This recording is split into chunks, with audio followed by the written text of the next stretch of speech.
pour la deuxième vidéo de la série sur les livres que j'ai envie de relire. Donc cette fois-ci ce sera les livres que j'ai envie de relire parce que je suis passée à côté.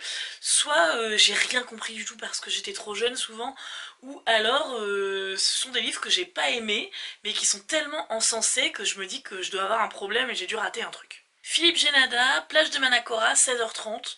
Je n'ai aucun souvenir de ce livre à part que je n'ai pas aimé. C'est une de mes amies libraires qui me l'avait conseillé. Mais alors elle, ça a été sa découverte, son coup de cœur. Elle a même tellement aimé qu'elle avait écrit une lettre à l'auteur pour lui dire à quel point elle avait aimé ça. Enfin, et elle est devenue amie avec lui d'ailleurs. Enfin, et moi, non, j'ai rien ressenti, je me suis fait chier. Il est très connu maintenant, il a très souvent des prix. Donc est-ce que j'ai pas aimé parce que c'est un contemporain et que si vous me suivez, vous savez que je suis assez hermétique au contemporain, ça ne me fait rien ressentir. Ou est-ce que juste, ouais, voilà, vraiment, je suis passée à côté. Miroir et fumée de Neil Gaiman. À l'époque, je ne connaissais pas Neil Gaiman et j'avais lu, j'ai aucun souvenir en fait, et dans mon souvenir j'avais pas aimé, alors que en vrai maintenant j'aime beaucoup Neil Gaiman. Donc voilà, est-ce que juste ce recueil de nouvelles là de lui ne me plaît pas, ou est-ce que je suis passée à côté? Orgueil et préjugés de Jane Austen. Je ne comprends pas l'engouement autour de ce livre. Moi j'ai rien ressenti, mais Darcy m'a pas plu du tout. J'ai pas trouvé que c'était une histoire d'amour incroyable. Donc je sais pas, parce que là je viens encore de lire un livre dans lequel l'héroïne cite Orgueil et préjugés comme si c'était le top du top, etc. Donc j'ai dû rater un truc. En plus j'ai regardé en préparant la vidéo, j'ai déjà lu 3 Jane Austen. Et en fait je me souviens de aucun. Et non. Donc à mon avis c'est pas que je suis passée à côté, c'est que ça doit pas fonctionner avec moi. Mais du coup j'ai quand même envie de retenter. Anna Karenine de Tolstoï. Ça fait partie des livres, je dis oui j'ai envie de les relire, mais je pense qu'on sait pertinemment que je ne les relirai jamais. Ben... Non quoi, je sais pas. Je... Pourquoi? Pourquoi ce livre est un monument? Donc encore une fois j'ai dû rater un truc, c'était la première fois que je lisais de la littérature russe, peut-être que j'ai été perdue, il y a quand même énormément de réflexions sur la société, etc. que peut-être à l'époque j'ai raté parce que je voulais absolument lire vite l'histoire, donc peut-être qu'il faudrait que je le relise en prenant plus mon temps. L'Utopie de Thomas More, que j'ai étudié en terminale, je pense quand j'étais en philo, ou voire même avant, en tout cas au lycée, et je pense qu'à l'époque je n'étais pas capable de comprendre la portée de ce livre. Je pense qu'à l'époque j'étais même presque pas capable de comprendre ce que c'était le concept de l'utopie. C'était quelque chose qui me paraissait très abstrait. Je me souviens que j'ai mis énormément de temps à comprendre ce que c'était, et forcément quand déjà on a du mal à comprendre le concept, je pense qu'on a aussi du mal à comprendre le livre. Donc ça j'ai vraiment très envie de le reprendre parce que je pense que celui-là vraiment je suis passée à côté parce que je n'étais pas prête, et je pense que maintenant ça peut m'apporter énormément. Voyage au bout de la nuit de Céline, je me suis fait chier à un point incroyable, mais c'est pareil, c'était une époque où je m'accrochais beaucoup à la narration, et où tout ce qui était réflexion un peu en dehors de juste la trame narrative et ce qui se passait entre les gens, ça m'intéressait pas. Donc je pense que j'ai raté beaucoup de réflexions. Les liaisons dangereuses de Pierre Choderlos de Laclos, là je pense que c'est le langage qui m'avait bloqué dans ma lecture. Je pense qu'en fait il y a la majorité, je l'ai lu trop jeune et je pense que la majorité des choses qui se passent, je ne les ai pas compris. Je pense que les codes historiques, les codes de la société de l'époque, etc., je les avais pas forcément. Et je pense que les sous-entendus, etc., je les ai pas forcément compris. Parce que maintenant, quand je lis des citations de ce livre, je me dis, mais waouh, c'est trop bien. Et je me dis, mais j'ai pas lu ça, moi.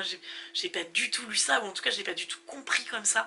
Donc ça, ouais, j'ai très envie de le reprendre aussi. Un roi sans divertissement de Jean Giono, que j'ai étudié en première, je crois, enfin en tout cas au lycée. Et ben, comme pour les autres, quoi. Voilà, ouais, je pense que Jean Giono, son écriture est un peu trop abstraite, un peu trop... Je pense que Jean Giono, il en dit trop avec pas assez de mots. Si vous avez déjà lu Jean Giono, vous comprenez peut-être ce que je veux dire. C'est-à-dire que j'ai l'impression que il ne dit quasiment rien, mais pourtant la portée, le sous-entendu est énorme. Et je le sais parce que j'ai déjà lu d'autres livres de lui, mais celui-là c'était le premier, c'était pour l'étudier, j'étais obligée de le lire. Et je pense que vraiment, ouais, vraiment il faudrait que je le relise à tête reposée. L'arrache-cœur de Boris Vian, alors ça c'est pareil, mais je crois que je suis même pas sûre que j'étais au lycée quand je l'ai lu. Donc mais j'ai rien compris du tout quoi. Alors que c'est pareil, c'est un monument, j'ai rien capté. Et comme il y a aussi Les Faux Monnayeurs d'André Gide, mais maintenant, quand j'entends des personnes parler des Faux Monnayeurs d'André Gide et que j'entends de quoi parle André Gide dans ce livre, et quelle était la portée de ce livre, etc., je me dis ok, ben là, j'ai mais rien capté, mais rien capté du tout. L'histoire sans fin de Michael Ende, je me suis fait chier à mourir.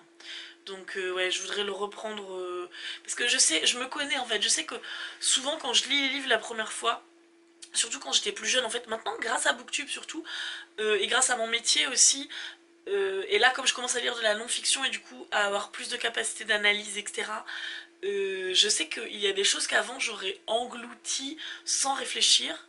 Et je sais que du coup je suis passée à côté de beaucoup de choses à cause de ça.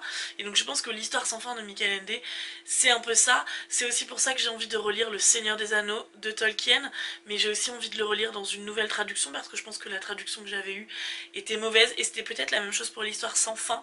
Donc voilà, ça j'ai envie de relire avec un peu plus de recul, un peu moins de rush, un peu moins d'envie de lire très très vite. Patient anglais de Michael Ondach, ça c'est pareil, j'étais hyper jeune.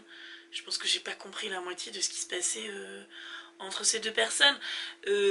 Dans mon souvenir, donc c'est un couple et il y a énormément de sous-entendus, il y a énormément de choses qui font qu'ils ne peuvent pas être ensemble parce qu'il me semble que c'est pendant la guerre et qu'ils sont de deux nationalités différentes ou quelque chose comme ça.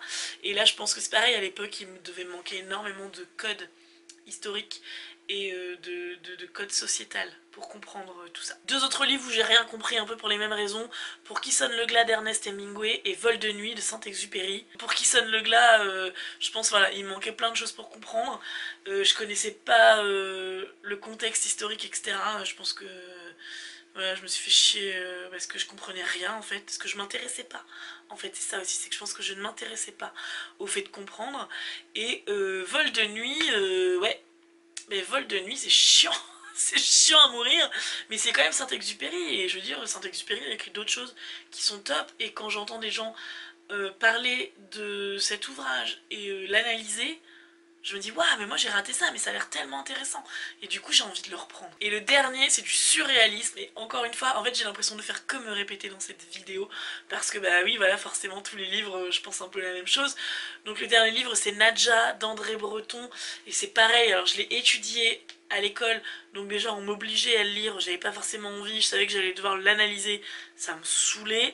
Mais en plus, ouais, je pense qu'à l'époque, le surréalisme, j'étais pas capable de comprendre le concept quoi. Enfin, c'est cool hein, de vouloir nous éduquer, mais parfois c'est trop jeune et trop de choses à la fois et du coup ça passe pas. Est-ce qu'il y a des livres dont les gens vous parlent et que vous avez l'impression d'avoir raté, que vous avez déjà lu mais auxquels vous n'avez rien compris ou alors tout compris de travers? Dites-moi ça en commentaire, ça m'intéresse.